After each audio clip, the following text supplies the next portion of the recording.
30 November किंवा 1 डिसेंबरला राज्य मंत्रिमंडळाच्या विस्ताराची शक्यता, पण मित्र पक्षांबद्दल काय निर्णय घ्यावा याबद्दल भाजप संभ्रमात.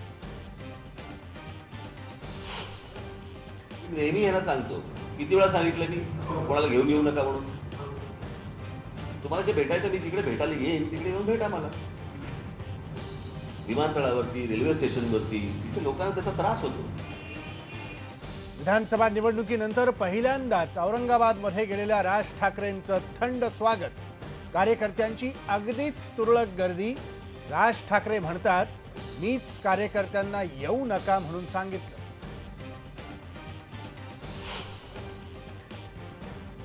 रायगड जिल्ह्यात कुटुंबाला वाळीत टाकण्याचा आणखी एक धक्कादायक प्रकार उघड. वाकी गावात येरुणकर कुटुंब गेल्या 8 वर्षांपासून बहिष्कृत. गेल्या 2 वर्षात जात पंचायतीच्या दादागिरीची 28 प्रकरणं उघड. नवनिर्वाचित आमदाराच्या सत्कारासाठी पुणे जिल्ह्यातल्या भोर तालुक्यात सर्व शिक्षकांनी घेतली सुट्टी.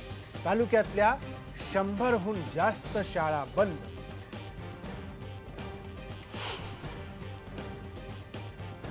नागपूरच्या भांडेवाडी डम्पिंग ग्राउंडवरच्या कचऱ्याच्या आगीच्या धुरामुळे लोकांचं आरोग्य धोक्यात. कचऱ्यावर प्रक्रिया करणारा प्रकल्प 6 महिन्यांपासून बंद.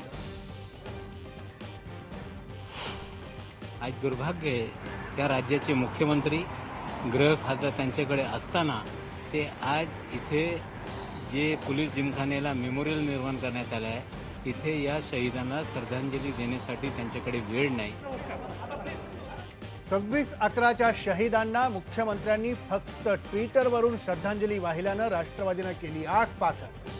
शहीदांचा विसर पडल्याची केली टीका, तर मुंबईत ठिकठिकाणी शहीदांना आदरांजली.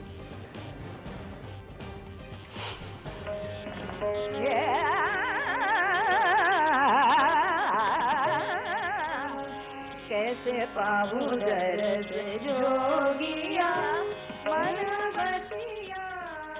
आणि प्रसिद्ध शास्त्रीय गायिका डॉक्टर प्रभा अत्रे यांना मिळणार पंडित भीमसेन जोशी पुरस्कार. राज्य सरकारने केली घोषणा.